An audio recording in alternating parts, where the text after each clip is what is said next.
Look, I'm only here if there's sisters involved.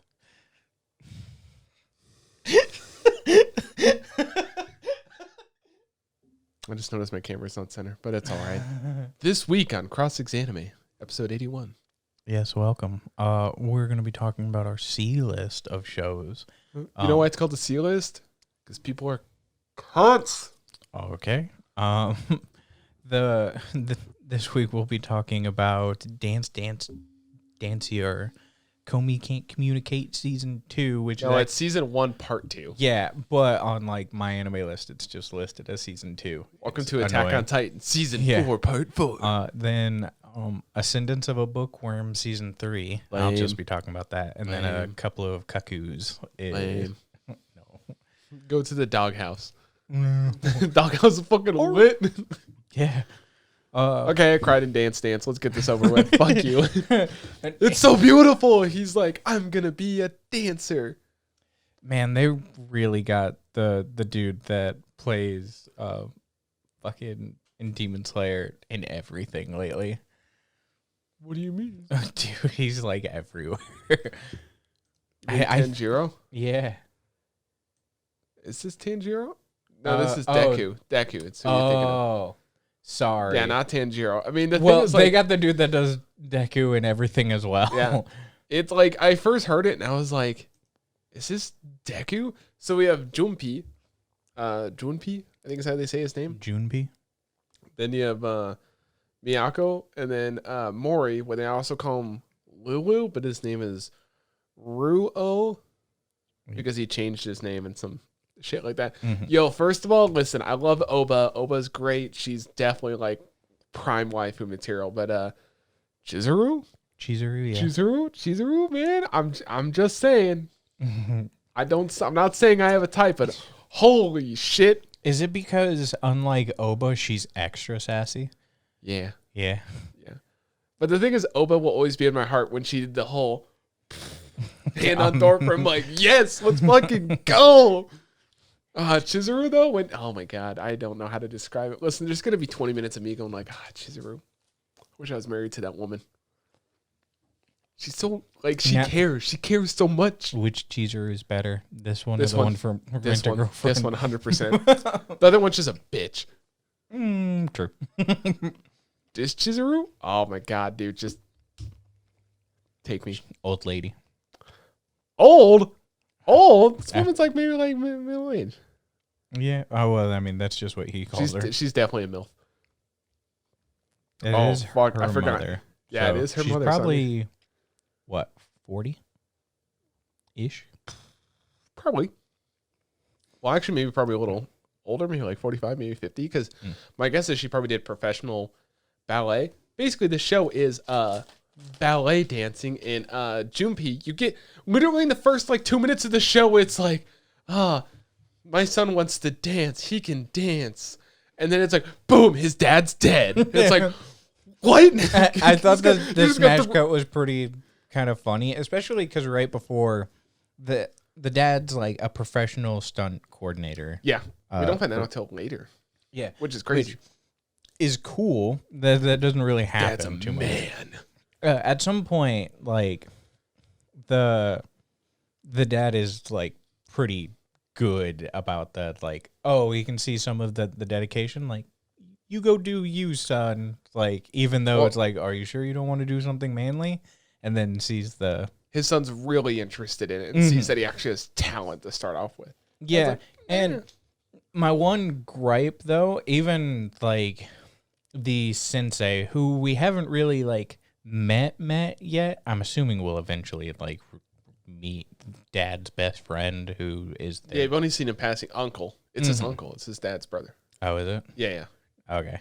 The like stunt coordinators, like they totally have to know some level of like ballet or like flexibility.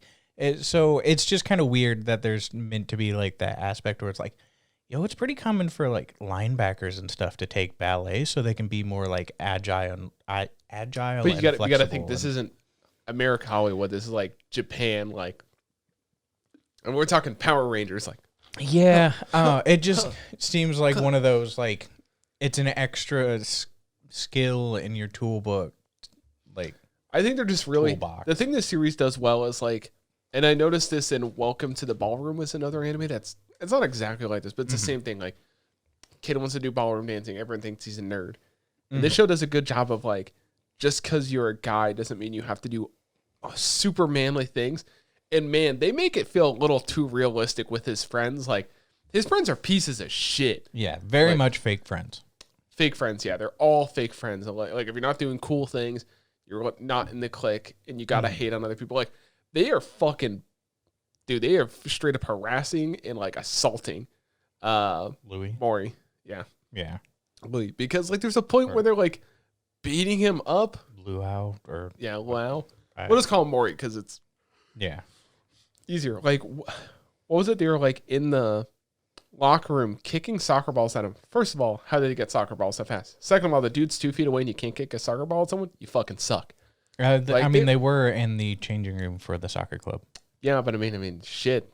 They suck. Look, there were definitely a lot of soccer balls where it's like, shouldn't that be like in a different room? Yeah, they were like kicking super, super fast. But I guess that's besides the point. But they were just like beating up this dude and finally like Miyako? Miyako? Miyako? She's like, I'm going to get a sensei. Because I literally wrote down my notes. I'm like, is no one going to stop this? Like, the teachers see that this dude is being bullied, right? Like, he's getting a hardcore. She was there at a very convenient time. Yeah. It seemed weird. But you get the whole interaction of like Junpei being like, oh man, I should help him, but I want to stay looking cool and manly. And then finally, Mori ends up on stage of like the school assembly in the dress because the whole school finds out his mother was involved in a scandal. What was the scandal? So I feel like I missed it. Like I was trying to be like, what was the scandal? Because his mother there was used like to be a small idol. Yeah, a small scandal in Japan. She eventually moved to the U.S. to get away from it all. And I don't know what the Japan scandal was. It doesn't really say because I paused it. And yeah, it just said like scandal. I assume it's... Yeah, well, the big kind of like scandal where she just faded into obscurity. She became an actress in the U.S., married a like actor, had a kid, and it turned out that the paternity test, the kid wasn't the actor's, and they quickly got divorced, and she like... So. Yeah, and somehow someone in the school found out because he's like, oh, he looks oddly familiar, which is also weird. It's like... Yeah, because they were looking up like his last name because they were using the Google as a way to like, don't you know how to spell like your last name? And they put in the kanji. Boomer. Yeah. The Google. Whatever. Boomer. No, but it's like, there's some like hardcore bullying in the show. Like, this show gets very real with its issues. Like, spot on. So, like, you're going to get bullied because you like ballet. Ballet's not a man's sport. Like, they're hitting on issues of like, even his mother points out one point, like, is this really what you want to be, just a man? Because that's all he cares about. He cares about looking cool. Like, he's going to, like, I don't remember what it was called, his Jundo practice or whatever. Mm-hmm. It wasn't like judo, but it was like some... Jeet Kundo? Jeet Kundo? I have no idea what that is. But he does at one... Like, the whole story basically starts off. He does, like, a spin kick in class, and then Miyako sees him and is like, oh, that's like a ballet move. That's like a 540 spin, which that means absolutely nothing to me. Oh. What? Jeet Kundo is in... Use your words. Well, I don't know. I'll let you read that in your head while I explain more. He basically does this flip. She finds out. Then she basically stalks him home and is like, hey, you do ballet or used to do ballet. They talk more. He shows up to the studio where she's like, she does ballet because her mother runs a ballet studio and she's trying to convince him to join ballet. Her mother sees the moves and she's like, you're not great at ballet, but you kind of have what it takes. You're like a little too old to be a prodigy unless you try really hard. And you kind of get a hint of Mori, the other guy that's like also a prodigy.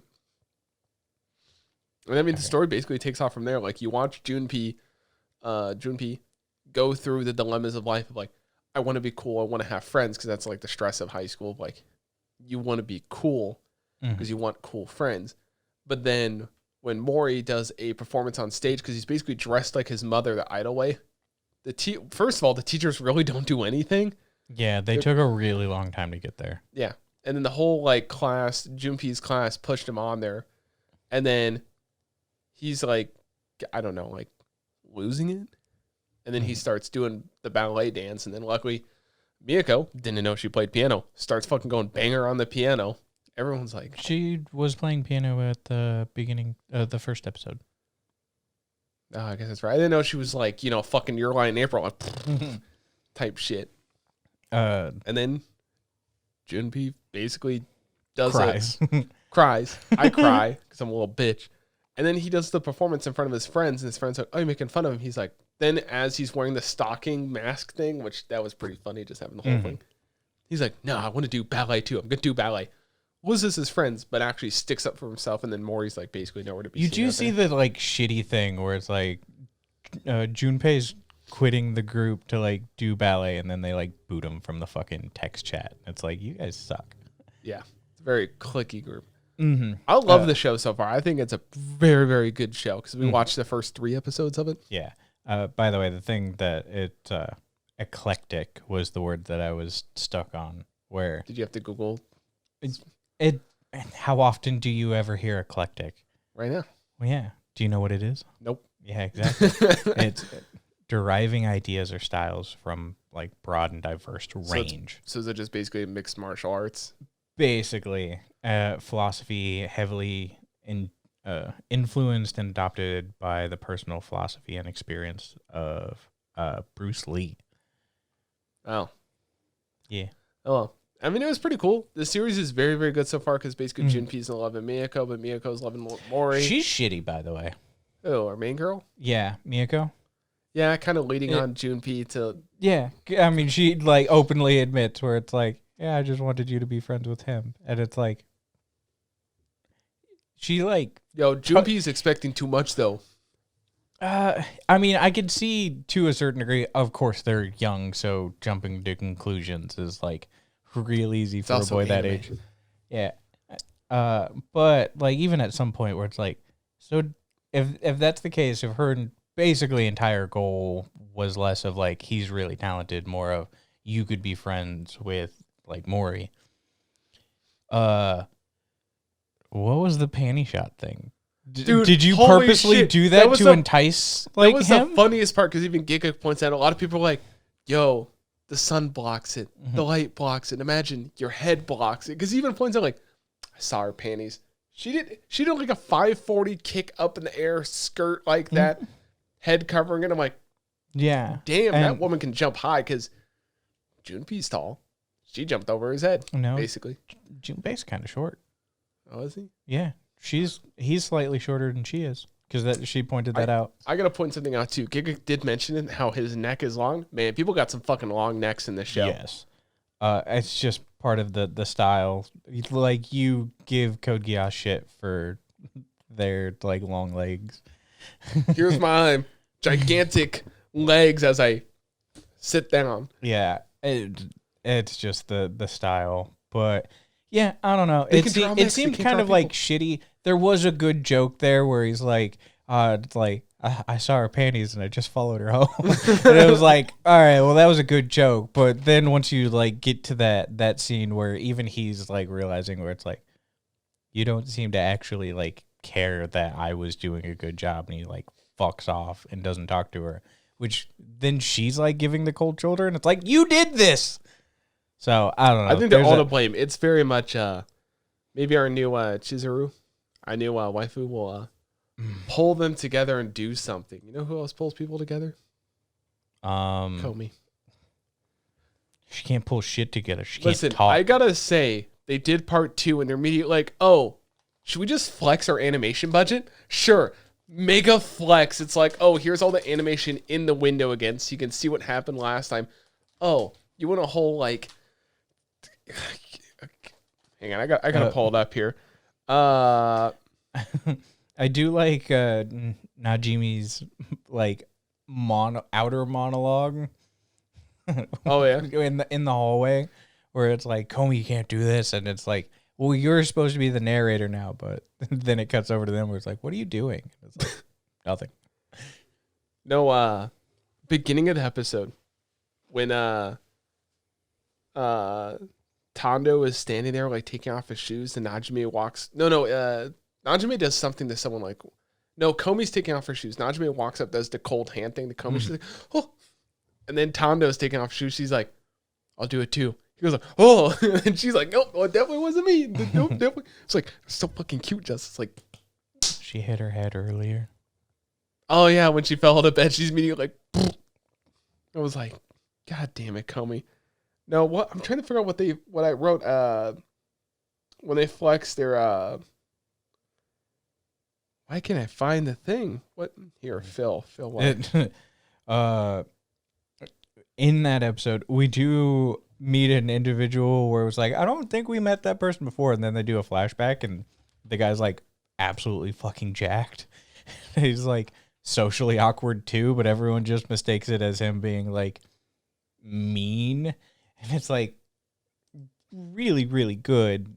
Because somehow Tadno is like real tuned in to what people actually want to say.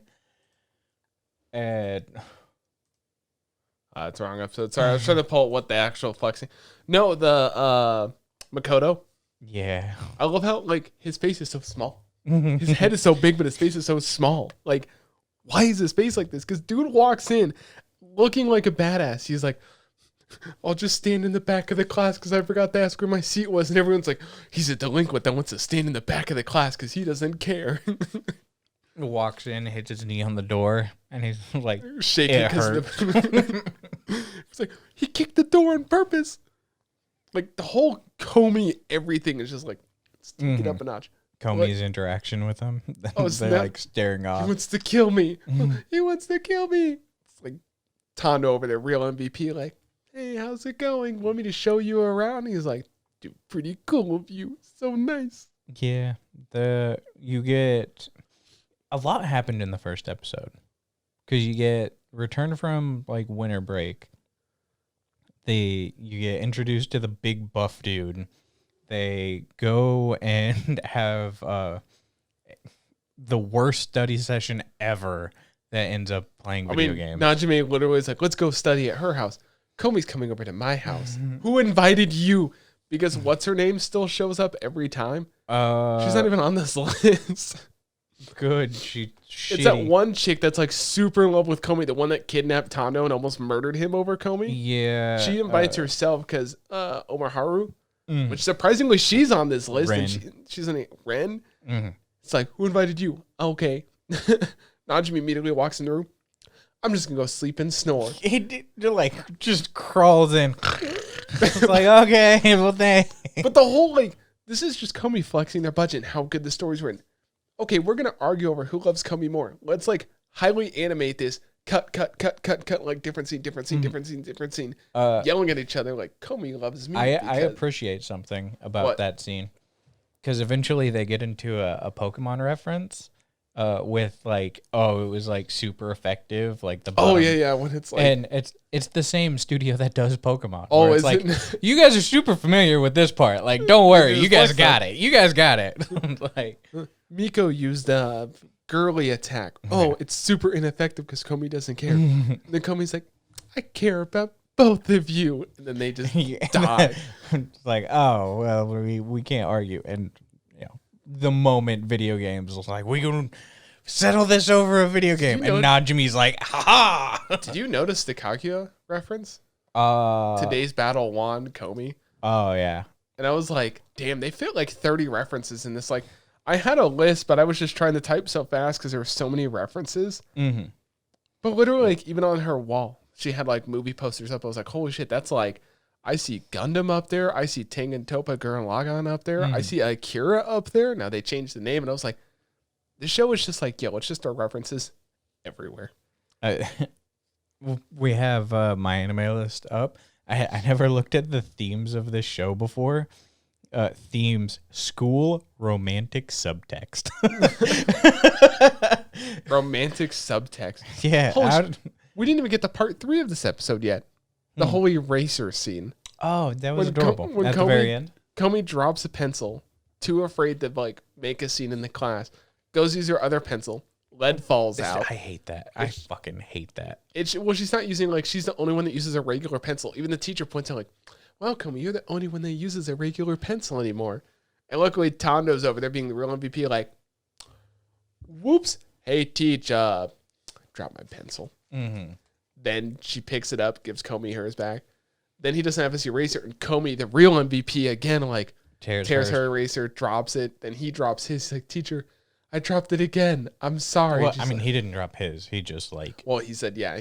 Teacher's like, oh, okay, gets it for him. And then in the episode, his sister's trying to use, can I borrow an eraser? And he's like, no, you can't. It became a family heirloom. Okay. It's like, so they're saying that it's a family heirloom, right? So they obviously get together. Romantic subtext. Fuck you. Dude, they did introduce everyone pretty good again. Like, here's the characters again. Komi's got her like book of 100 friends. Yeah. Komi, it's been 6 months and you've only gotten 13. Yeah, you need 87 left. She's like freaking out. Like, you're getting there. Just calm down. It's only like 6 months in. Dude, the ending theme's pretty nice. If that is the ending theme, it might be the opening theme where they have like the 8-bit. But I don't know if did they do the opening? No, they didn't. Okay. The thing I wrote about that is this studio is so good at making the character design, even when it's in an 8-bit 2-color spectrum, like you only get 2 colors per person, you know who is who in there. It's not confusing because everyone's got their own unique haircut, own unique voice, and it's pretty cool. It kind of reminds me of it's kind of weird to say, but it reminds me of like the Blue Period, like very unique character designs, and you know who is who based off one trait. I hope they get another season. Komi, I mean, if Komi doesn't get another season, Blue Period. Oh, Blue Period? Yeah. Sorry. You just brought it up, and it's like, I hope it. Man, it's been rough. This last year of anime has been rough for like real life issues of like, you're a cross-dresser, no one loves you. With Komi, her voice actress, she's making money off. Dude, she gets the easiest and one of the hardest jobs this season, because she's also Kaguya.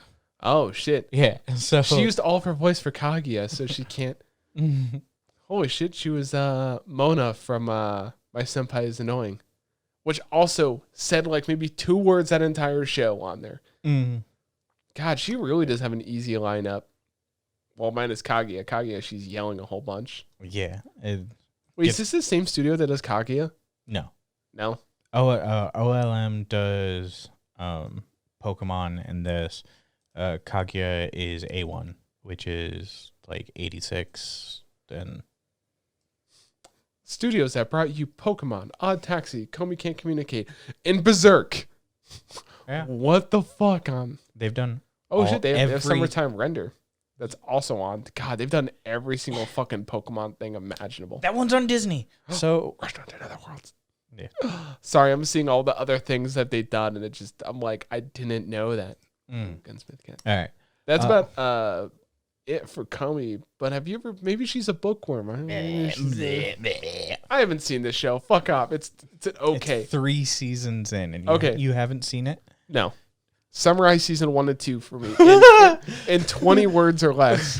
Girl is isekai'd into little person, sickly, uses modern technology in the old world, has magic. I think I might have missed 1 or 2 there, but yeah, it's a good kind of synopsis. Basically, our main character, mine, just like 3 seasons in, and I was like through the second episode, and it's like, oh yeah, you kind of just eventually forget because they never really touch back on it except for very small times, like that she did basically like wake up in someone else's body. Basically what had happened is the actual mind got so sick that she basically died in her sleep, and when the new mind woke up, she was just like from the modern world and just woke up in that body and like may have died by books falling on her. She loves books. So she's Do you died. get the title? So she's died twice. No, once. The original mine that doesn't exist, who was sick, is dead. And then... But they said she died with books falling on her. Yes. The mine that we have now is the isekai into the body. The original body host is dead. And then this mine now exists, who's an isekai What person. in the slime shit is going on here? It's... Justus, I don't like isekai. Also, Justus, I want to watch isekai. Well, I said I didn't want to watch too much more isekai. Like, there is a thing of... I'm like, sorry that you watch too much isekai. I know how to limit myself, especially when there's like, look, there are shows that are still going on season-wise, whether it's Bookworm, Overlord, Tanya, The most popular one we're watching right now. like, Shield Hero? Shield Hero, though we'll get into that next week. Turtle! Yeah. Welcome to the Turtle Club. Sorry. It's a hell of a reference, but it's a lot of the same from the last two seasons. Mine, who is like technically 9, her biggest problem right now is she has too much mana, especially for her size. So her emotions can sway easily, and if they sway in the wrong direction, she could technically just kill somebody. And they try very hard. When I was a kid. They try very hard to like. Why doesn't she just go like boom, like mana explosion? It's not really how this works in this world. She has too much mana. Use mana. No, that's not how it works. Well, they like imbue the mana into objects, kind of like that one. Grow a field of crops. Boom, mana use. It's not like. All I'm hearing right now is I'm bringing logic to the table. She just sounds lazy. I mean, she doesn't know any of that stuff. Just use a shitload of the mana. What does she know? What does she know that she can use her mana for? To imbue items. Like imbue what? Just be like, yo, like... Here's this goblet that specifically is for imbuing mana into. There you go. Spew a bunch into it. That's what I'm saying. Just release a whole bunch of mana into it and just call it good. But the problem is it builds up so fast, she continuously has to do that, or she like... Open up a shop. Just... There are a finite number of items that can be imbued with mana in that world. So she's going to be overpowered with mana. Or she'll die. Just use mana somehow. There's got to be other ways to use mana. Like, you can imbue it, but, like, just something out. I have yet to... I think there's maybe, like, one case where mana has actively been used in, like, here's a fireball. Like, maybe one case. Give me D&D flashbacks. I use fireball. Yeah, and she's currently part of like a church now, which it's the only way that she could like get books.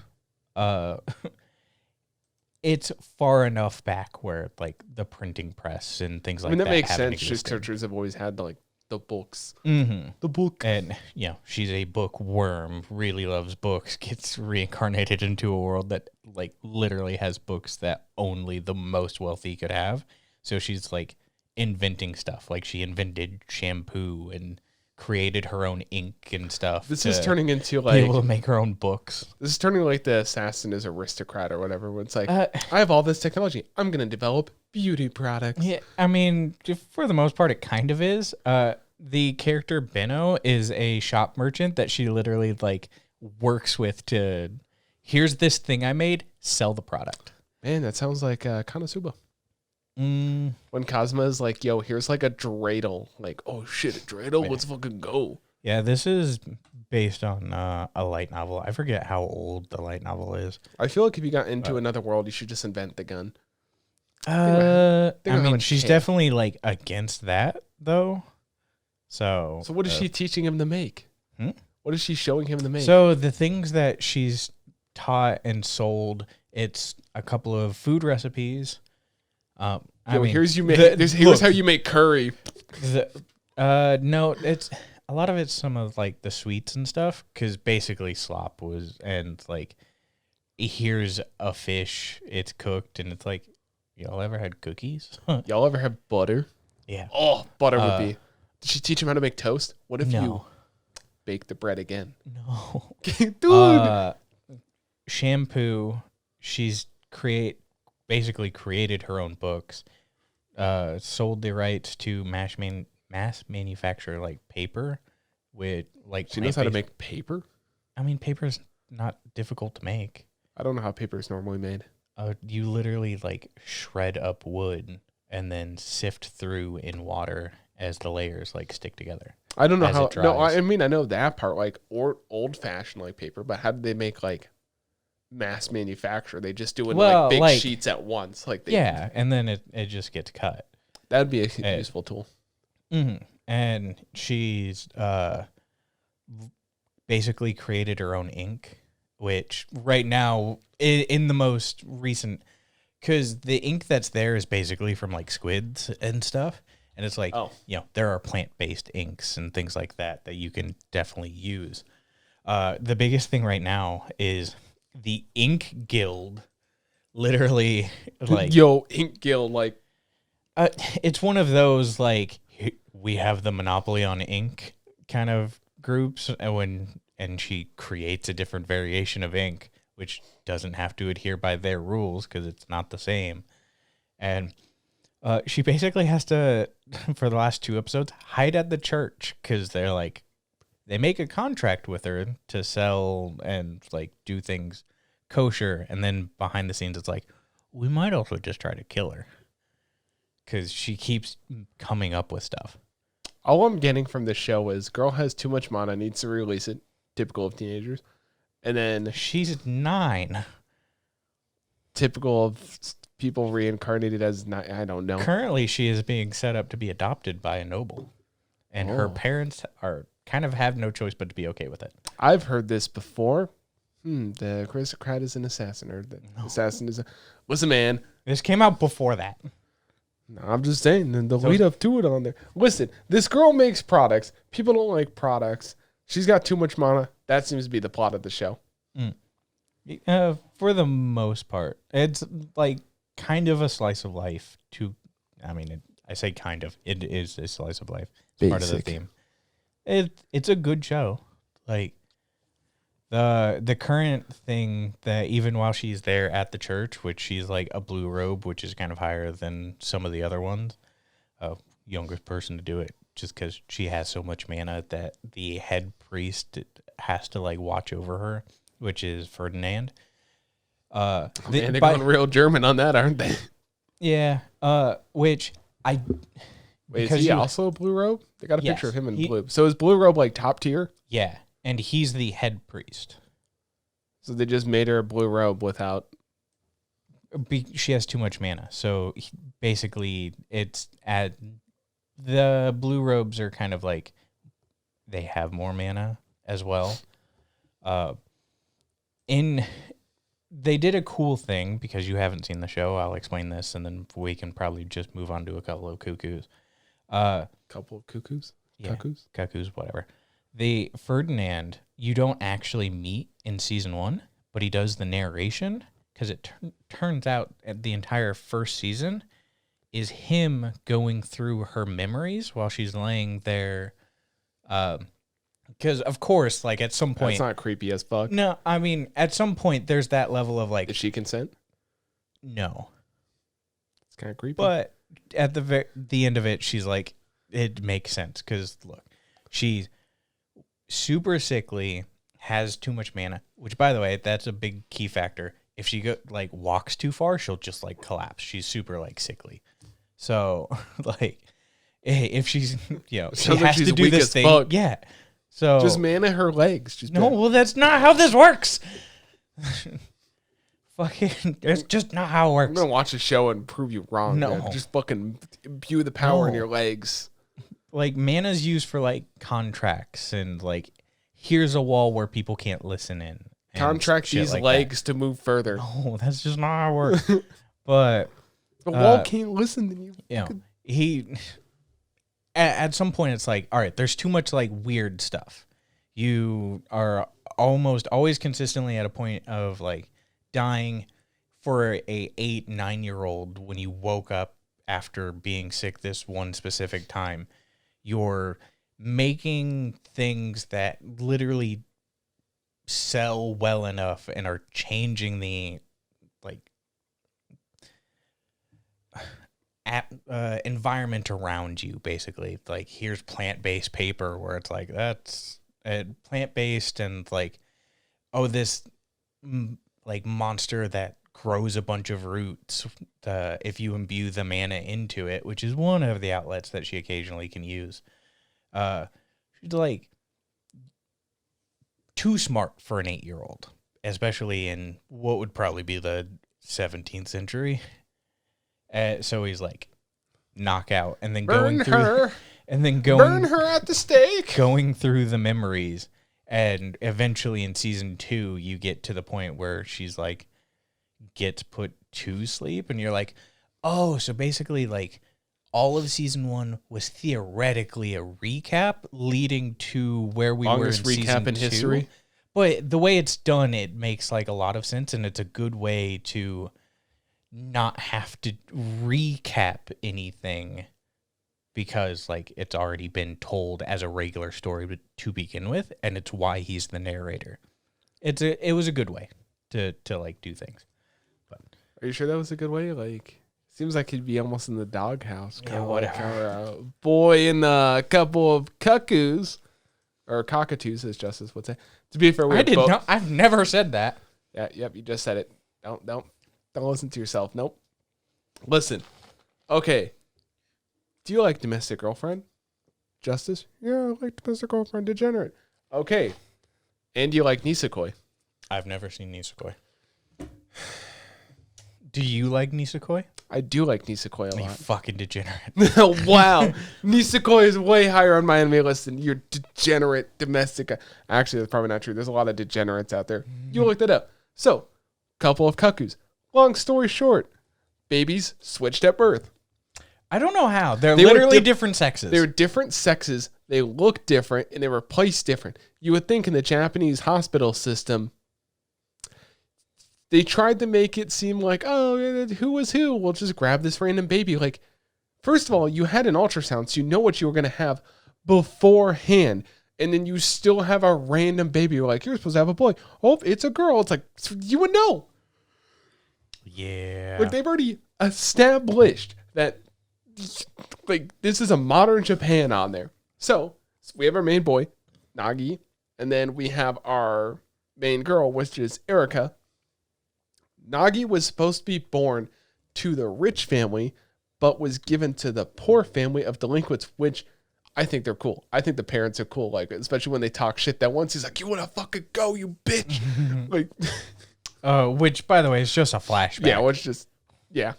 No, it's just a daydream thing. Oh, yeah. Yeah. Sorry. So then the parents are cool, right? And then Erika, which was supposed to be born to the poor family, she was, and then she was given to the rich family on there. And they don't really go into detail, like Erika's dad. For now, we'll just call their parents their actual parents, like their adopted parents. They don't really go into detail, like Erika's dad's like, he's a hotel tycoon. I'm like, I guess that's good enough for me. And literally, like, what did we watch? We watched 2 episodes, right? Yes. Episode 1 was just kind of whatever, because Erika tells Nagi, like, hey, I'm supposed to have this, like, proposed marriage. Then Nagi tells his life story of, like, we were switched at birth, blah, blah, blah. Well, but they don't know. That he was switched at birth. So he's going to meet his real birth parents. So you get later in the like, as you're going through the episode, Nagi sticks up for Erika, and she's like, wow, if only my husband-to-be or my engagement-to-be was you. Then you get to the dinner, and it's like, surprise, Nagi doesn't know he's supposed to be engaged to her. She shows up. He told her earlier, you should punch him. She's like, guess I gotta follow through. No, so she has like some stalkers, and he punches them, and that's where she falls in love. Well, she's like, I think I'm just gonna punch. Like, that's where she gets the idea. Unfortunately, she's gonna be punching him again because he may have got a cup of feel because you forgot the craziest part. Oh yeah. So Justice, how would you get famous on social media? Pretend to kill myself off a bridge for Instagram likes. Which is weird that it was Instagram of everything. I was like, really? Instagram? That's their first interaction. Did she actually say Instagram? Yeah. Oh. Said Insta, which is totally Instagram. Yeah, but they don't own Insta. Yeah. It was just so weird because he tries to save her and it's like, yeah, dude really did fucking cup of feel on his bride to be. He didn't know that. They're so adorable though. They're so. I do have one gripe about that first segment because he was, talking about how today was his birthday. At no point did she bring up it was also her birthday, and it never gets mentioned. Oh, I guess that's true. Yeah, though it totally is also her birthday. I guess she just gets to the point where she just gets whatever she wants. So nothing special on there. Yeah, probably, but there was just that level of like, you would think it would kind of like be mentioned a little bit. Well, you think like even one of those like little like subtle hint things where it's like, oh, it's also my birthday. It's like, listen, she's flustered. She got her titty grabbed and stalkers punched. What do you do on your birthday? Pretend to kill myself on Insta. Yo, guys, it's my birthday. He's a cool dude. He tried to save her. He dresses very nice. He also groped her, and it was an accident. 100% accident. You tell that to the pictures. I mean, that is true. She saved the video, Yeah. Well, she was trying to make it fake she was trying to fake out her parents saying, oh, this is my boyfriend, blah, blah, blah. Which is funny because the parents said no, and then you realize later it's like, oh, they already know who he is. Mm-hmm. So it's like, oh, well, shit, that's why they're calling it out on there. Mm-hmm. But episode 2 is even funnier because she comes over to his house, and it's just hilarious seeing the disconnect of, why didn't you ring the bell? I've been waiting. Why didn't you ring the bell? Oh, that's what that thing is? It's like... She left the umbrella outside. Sorry, I've just been noticing like side stuff where it's like, who just leaves an umbrella like... She's rich. She can just buy a new one on there. Yeah, I guess. You saw they went to go buy clothes in episode 1 and she spent like... That's some expensive ass She's clothes. bought $5,000 worth of clothes. It was like $490. $490. No, 490,000 yen. Which would be $5,000. For 2 outfits? Designer, man. Designer, that's what it said. I even wrote it down. I was like, because it was like 490,000 yen. 495,000 yen, which would be about 5,000 USD. Because you just moved the decimal point twice. And I was like, man, like she dressed them straight up. Like, oh yeah, because I forgot even Nagi was like just under $4,000. Yeah. Sorry, the yen's not very strong right now. The way I think about the yen is, we should go exchange our money right now. Get a lot more money for our, I'm just excited for our trip to Japan. That $5,000 I've got put away is going to be way better now. One figure, here we go. No, but it was like, when they're in there, he's like, wait a minute. Works for a business, hotel. They're Yakuza. Gotta get away from her. It's like, no, we're not. They're hotel moguls. That makes sense. But episode 2, when she visits his house, he's like, well, might as well come on in. And she's like, make yourself at home. Take a seat. Sits on the fucking bookshelf. Yeah. It's like, even for like someone that's that spoiled and rich, it's like, you would like, use your fucking head. Mm. But I do like his thinking of like, nah, I wouldn't want to be a rich asshole. Mm. And then like, he's thinking of her being poor. It's like, oh, I'm poor. He's like, ooh, what does he say? He says something like, I can't talk, I'm rich. Yeah. It's like he's trying to think of like what a rich person would think on there. Of course, the first thing he thinks is a fur coat. Yeah. Then they go to her house and it's like massive. Because she thought the whole like apartment complex or like the restaurant and complex he was in that he was living in was like a shed. Yeah. Then you see her shed or her dog house and it's which the size is of literally a house. Yeah, which is the size of his house. And she's like, oh, there's 2 bathrooms on every floor. There's 2 baths on every floor, like 4 bathrooms. There's like a kitchen on each floor. It's like, what the fuck? Mm-hmm. Like even in Japan, like because we've browsed houses in Japan, like man, that'd be like a $20 million house. Yeah, in Japan. And like even especially like those houses, those houses are never being listed. Yeah. Like it'd be real crazy for one of those to go up for sale. That's the I built a better house. Yeah. But I'm sitting there thinking, like, makes sense. Then one dog pops out. Then there's like 30 dogs out there. Mm-hmm. And then she says, I'm not going to marry you. And then there's that whole thing of like, maybe she will marry him. Yo, They eventually go back because she wants to meet like the parents. Her actual real parents on there. That's where you get the like daydream of her like freaking out, saying like telling them that they're not gonna get married. It's a pretty good daydream. It was one of those like Well, they do the cut of her doing this, and they make it seem like it's a real scene. It was a good fake out. It was. Because she says, I'm never going to marry me, food is shit, and then dad and mom being classic, like fucking delinquents, like, what the fuck you say, bitch? It's like, oh, damn, calling her a fucking bitch.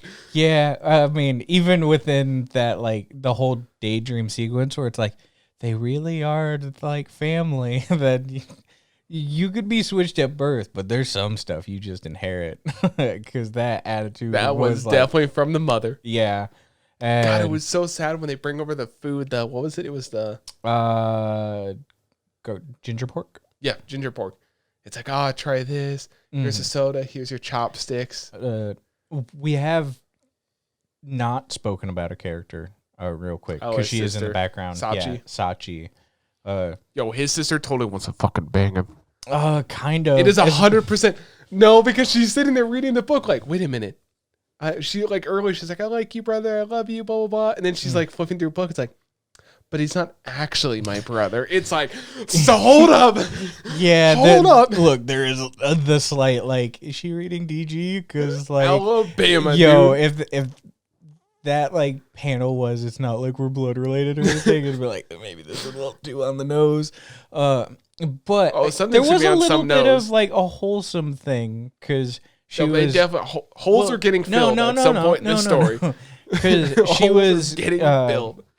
Eventually, Erica like leaves. He chases after, and it's like trying to figure out what's wrong. Basically, she really does want to get to know her actual family. I didn't know they'd be so welcoming. Yeah, and you have a bit of that like wholesomeness because she breaks down crying, and it's like, oh, they're really nice, even though they're a little bit of a delinquent. I would assume part of that has to do with if your parents are very rich, they're probably not around a lot. That definitely made it seem like they are not around. Like they're there for me. She goes back in.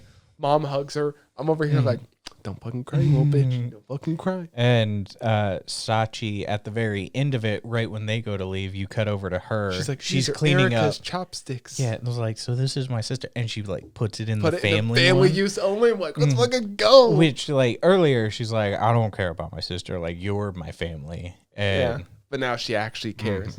But what if hear me out? Next time she takes out Nagi's and is like, oh, these are Nagi's chopsticks. Yeah. It'd go get real weird. And then just wait till you hear the domestic girlfriend opening. It's like, I mean, I'm going to be too busy enjoying a fucking bop. Sorry about that. It's so good. Oh, best thing that came out of that anime is a good fucking song. How was the manga? And we didn't talk about the manga.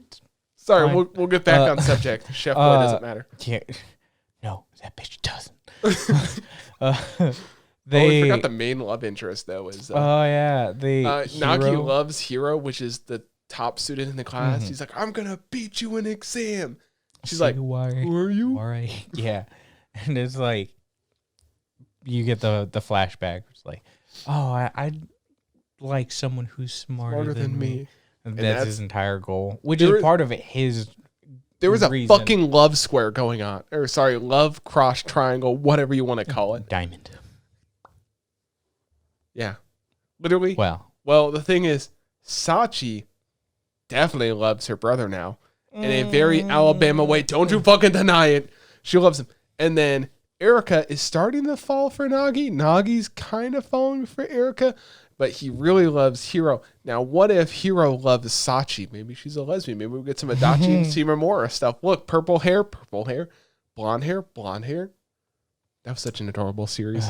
We should watch it again. No. Fuck you. We should watch Citrus. Listen, I love my lesbian action mellow. I don't want. No, God. Get right in there. What does this devolve Oh, into? well, I mean, God, I guess that makes sense. God, the theme is harem, so never mind. I was gonna try to defend. I'm looking at the theme. God damn it. Holes are getting filled at the end of this season. Look, so at the end of the episode, They he room together? goes to walk her home. His biological dad, her dad, shows up. Gets real confusing.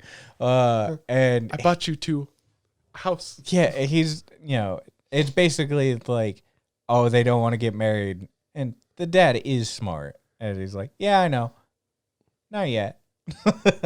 Here, for the next 2 weeks, we bought you a house. Which is crazy. Fucking hate rich people. Met Gallo was here like last night. Fuck you, rich people. Sorry. Oh, you know what's funny? I remember reading the comments under episode 2. Someone was like, wow, they got some good prices at that diner because they had all the yen prices. Like, fuck, they are right $8.50 for a whole fucking meal? Yeah. But they're not American portions, they're Japanese portions.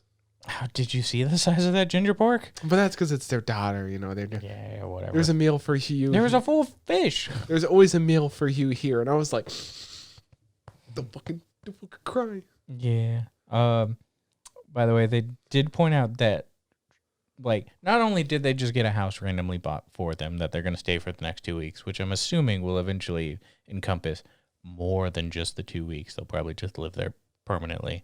And when you first get introduced to her and she's like talking about stuff, she's like, what, there's 3 or 4 other homes in Japan and 3 vacation homes that they have, or some like crazy shit like that, where it's like, too rich. How many hotels do you guys own? Hey man, they're hotel moguls. Moguls. Gotta make them mogul moves. Mogul. Okay, so I'm gonna write on that board. This is my prediction. Hear me out, chat. I mean, fucking chat. Fuck you. This man thinks he's a streamer. Streams once in 1 month. I streamed 3 times, in fact, this past month. Fuck you. Guarantee you, Sachi's gonna kiss Nagi at one point. Erica's gonna see it. She's gonna go to hug him. And she's like, don't leave me, senpai, whatever the fuck she's gonna say. And then he's gonna be like, no, I love Hiro. Hiro's gonna reject him, and then he's gonna go and try and kiss Erica. Erica's gonna be like, no, leave me alone. Then they fall in love with half the Erica. And then Hiro and Sachi. I think he's gonna focus. Hiro's gonna start to like him, but the feelings are building between Sachi and him and Erica. If you like this is literally 50% of the plots in Isekoi. Yakuza gang member. Well, they're not. Yakuza gang member, and then another gang member's family they're like, we need peace between the gangs. Arrange a marriage, but he's in love with another girl, but there's a girl that was already pre-arranged marriage with him before that's like the daughter of the police force. Look, I'm only here if there's sisters involved.